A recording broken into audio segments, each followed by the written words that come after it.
Boss ಮನೆಯಿಂದ eliminate ಆಗಿ ಸ್ವಂತ ಮನೆಗೆ ಬಂದಿದ್ಯಾ, ಏನೋ ಅನ್ಸುತ್ತೆ, ಹೇಗಿದೆ ಅನುಭವ, ಫೀಲಿಂಗ್? ಮಿಸ್ ಮಾಡ್ಕೊಂತಿದ್ದೆ ನಮ್ಮನ್ನ ಖಂಡಿತ 100%. ಬಿಗ್ ಬಾಸ್ ಮನೆಯಲ್ಲಿ ಐ ಥಿಂಕ್ ಒಂದು ವಂಡರ್ಫುಲ್ ಜರ್ನಿ ಅಂತಾನೆ ಹೇಳ್ಬೋದು.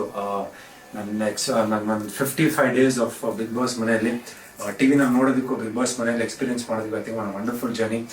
ಪ್ರತಿಯೊಬ್ಬರ ಸಜೆಷನ್ನ ಮಿಸ್ ಮಾಡ್ತಾ ಇದ್ದೀನಿ already.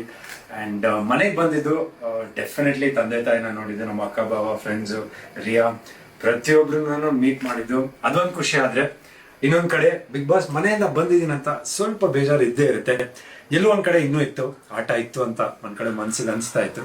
But life has to go on and the show has to go on ಅಂತಾರಲ್ಲ, ಸೊ ಅದೇ ತರ ಖುಷಿಯಾಗೂ ಇದೆ. ಸೂಪರ್. ಇದ್ದಷ್ಟು ದಿವಸ 55 ದಿವಸ ಬಹಳ ಚೆನ್ನಾಗಿ ಆಟ ಆಡಿದ್ಯಾ, ಎಲ್ಲರ ಮನಸ್ಸನ್ನು ಗೆದ್ದಿದ್ಯಾ, ಹೃದಯ ಗೆದ್ದಿದ್ಯಾ. Don't bother.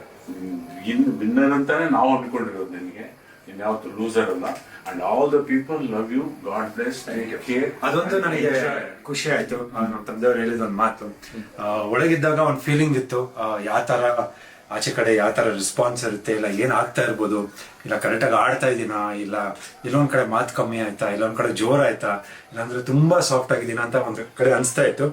ಬಟ್ ಎಲ್ಲೋ ಒಂದ್ ಕಡೆ ಇವಾಗ ನಮ್ಮ ತಂದೆಯವ್ರ ಮಾತು ಕೇಳಿದ ತಕ್ಷಣ ಅವ್ರನ್ನ ಮೀಟ್ ಮಾಡಿ ಅವ್ರು ಮಾತಾಡಿದ್ದು ಹೇಳಿದ್ದು, ನಮ್ಮ ಮನೆಯವರೆಲ್ಲ ಹೇಳಿದ್ದಾಗಿರ್ಬೋದು, ಜನ ಇಷ್ಟಪಟ್ಟಿದ್ದಾರೆ ನಿನ್ನ, ನೀನ್ ಯಾವ ತರ ಇದೆಯಾ